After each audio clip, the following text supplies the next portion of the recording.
जय श्री राम भक्तजनों, आप सभी का स्वागत है श्री रामचरितमानस वार्षिक पाठ के 79वें दिन की कथा में। वार्षिक पाठ में हम प्रतिदिन 3 श्लोक और मंगलवार के दिन 6 दोहों का पाठ करते हैं, जिससे हमारी संपूर्ण रामायण 1 वर्ष से पहले 11 महीने में पूर्ण हो जाती है। जिन भक्तजनों पे समय की कमी रहती है, वे प्रतिदिन 10 से 15 मिनट देकर श्री रामचंद्र की कथा पढ़कर अपना जीवन सफल बना सकते हैं, अपना जीवन धन्य बना सकते हैं। श्री शिव शंकर श्री रामचंद्र की कृपा दृष्टि पा सकते हैं। श्री रामचरितमानस का पाठ करने से पूर्व हम सभी देवी देवताओं का आह्वान करते हैं, उन्हें प्रणाम करते हैं कि वे भी हमारी श्री रामचरितमानस में सम्मिलित हों और हमें अपना आशीर्वाद प्रदान करें तथा शिव शंभु भोलेनाथ सभी का कल्याण करें। बोलो जय सियावर रामचंद्र की जय। तो सभी देव देवताओं का आवाहन करते हैं। सर्वप्रथम श्री शिव शंभु भोलेनाथ और पार्वती माता को प्रणाम है, आमंत्रण है। श्री शिव जी ने ही सर्वप्रथम श्री रामचरितमानस की रचना की, श्री राम नाम की रचना की और पार्वती माता को श्री रामचरितमानस सुनाई। अन्य सभी देव देवताओं का भी आवाहन है, सभी गुरुजनों को प्रणाम है, उनका आवाहन है। श्री बजरंगबली, जय सरस्वती माता, सभी को आवाहन है, उनको प्रणाम है कि वे भी हमारी श्री रामचरितमानस में सम्मिलित हों और हमें अपना आशीर्वाद प्रदान करें। तो आइए शुरू करते हैं आज की कथा का आरंभ। अभी तक हमने जाना कि श्री रामचंद्र प्रभु श्री शिव शंकर का धनुष तोड़ देते हैं और वरमाला पूर्ण हो जाती है। तो उससे की आगे की कथा आज शुरू करते हैं। जय श्री राम। अरुण नयन भ्रैकोटि कुटिल चितवत निरपन्न सकोप, मन हो मत गज गन निरके सिंह किशोरहि चोप। मंगल भवनीय मंगल हारी द्रवौ सुदशरथ अजरे बिहारी। उनके नेत्र लाल और भौहें टेढ़ी हो गईं और वे क्रोध से राजाओं की ओर देखने लगे, मानो मतवाले हाथियों का झुंड देखकर सिंह के बच्चे को जोश आ गया हो। खर भरो देखी विकल पुर नारी, सब मिली देही मही पन्ने गारी। तेहि अवसर सुनी शिव धनु भंगा, आयो भृगुकुल कमल पतंगा। खलबली देखकर जनकपुर की स्त्रियां व्याकुल हो गईं और सब मिलकर राजाओं को गालियां देने लगीं। उसी मौके पर शिव जी के धनुष का टूटना सुनकर भृगुकुल रूपी कमल के सूर्य परशुराम जी आए। देखी मही सकल सकुचाने, बाज झपट जनु लबा लुकाने।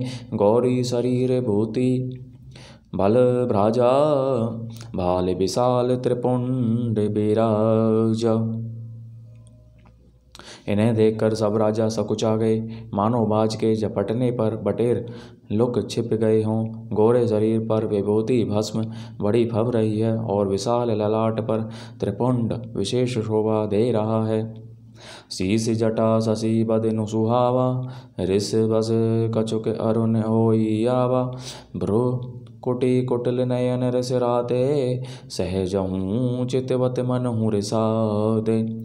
सिर पर जटा है, सुंदर मुख चंद्र क्रोध के कारण कुछ लाल हो आया है। भौहें टेढ़ी और आंखें क्रोध से लाल हैं। सहज ही देखते हैं तो भी ऐसा जान पड़ता है मानो क्रोध कर रहे हैं। वृषभ कंद उर बाहु विशाला, चारु जनेऊ माल मृगछाला।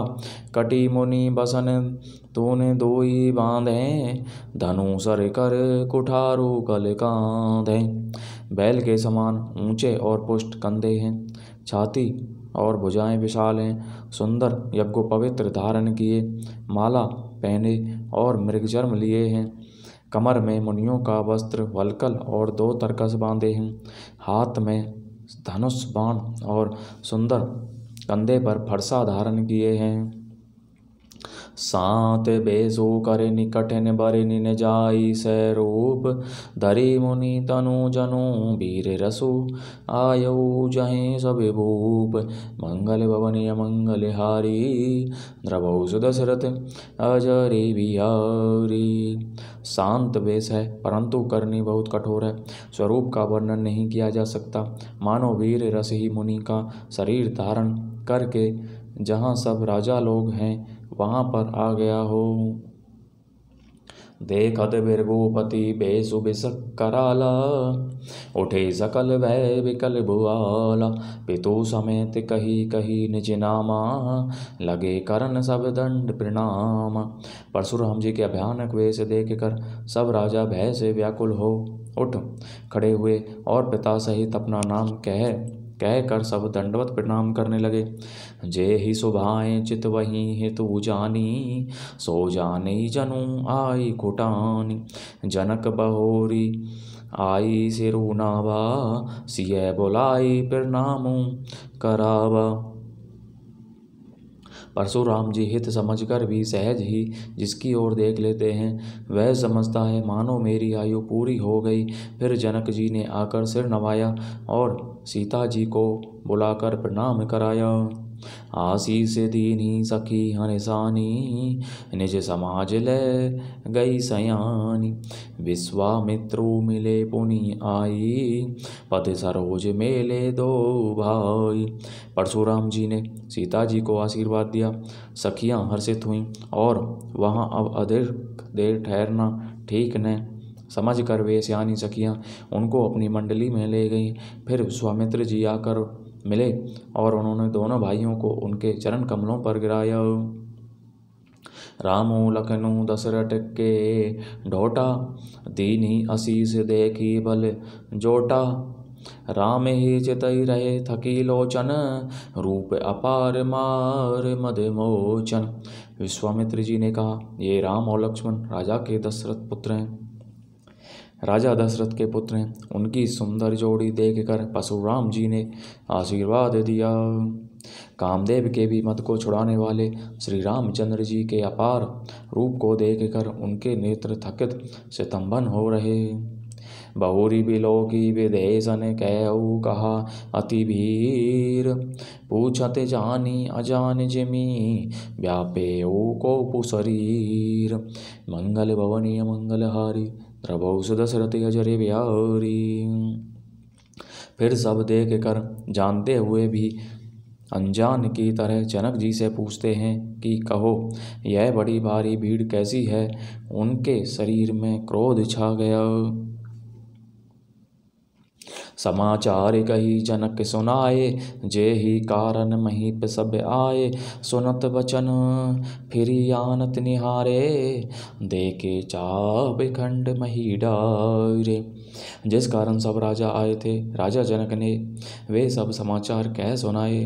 जनक के वचन सुनकर परशुराम जी ने फिर कर दूसरी ओर देखा तो धनुष के टुकड़े पृथ्वी पर पड़े हुए दिखाई दिए। अतीर से बोले वचन कठोरा कहू जड़ जनक धनुष के तोरा। वेगी दिखाऊ मूड ने ते आजू उलटऊं मही जहीं लही तब राजू। अत्यंत क्रोध में भरकर वे कठोर वचन बोले रे मूर्ख जनक बता धनुष किसने तोड़ा उसे शीघ्र दिखा नहीं तो अरे मूढ़ आज मैं जहाँ तक तेरा राज्य है वहाँ तक की पृथ्वी उलट दूंगा। अति डरो उतरू देते निरपू नाही कुटिल भूप हरे से मन माही। सुर मुनि नागे ना नगर नर नारी सोचे ही सकल त्रास और भारी। राजा को अत्यंत डर लगा जिसके कारण वे उत्तर नहीं देते। यह देख कर कुटिल राजा मन में बड़े प्रसन्न हुए। देवता मुनि नाग और नगर के स्त्री पुरुष सभी सोच करने लगे सबके हृदय में बड़ा भय है। मन पछताती सिय महतारी विधि अब समेरी बात बिगारी। भृगुपति कर सुभाऊ सुनी सीता अरद निमेष कल्प समवेदा। सीता जी की माता मन में पछता रही हैं कि हाय विधाता ने अब बनी बनाई बात बिगाड़ दी। परशुराम जी का स्वभाव सुनकर सीता जी को आधा क्षण भी कल्प के समान बीतने लगा। सबे बिलो के लोग सब जानी जाने की भीरू, हृदय ने हरे सुबिसाधु कछु बोले श्री रघुवीरु। मंगल भवनीय मंगल हारी, रवौ सुदशरथ अजरी बिहारी। तब श्री रामचंद्र जी सब लोगों को भयभीत देखकर और सीता जी को डरी हुई जानकर बोले। उनके हृदय में न कुछ हर्ष था न विषाद। बोलो जय श्री रामचंद्र की जय। तो इस प्रकार भक्तजनों, आज की कथा का विराम यहीं पर होता है। यदि हम मासिक पाठ पढ़ते तो आज का हमारा 9वां विश्राम होता, परंतु हम ये वार्षिक पाठ है तो हमारा 79वां विश्राम है। बोलो जय श्री रामचंद्र की जय। सभी देव देवताओं का बहुत बहुत धन्यवाद हमारी श्री रामचरितमानस कथा में सम्मिलित होने के लिए। बोलो जय श्री रामचंद्र की जय। जय श्री राम, जय श्री राम, जय श्री राम।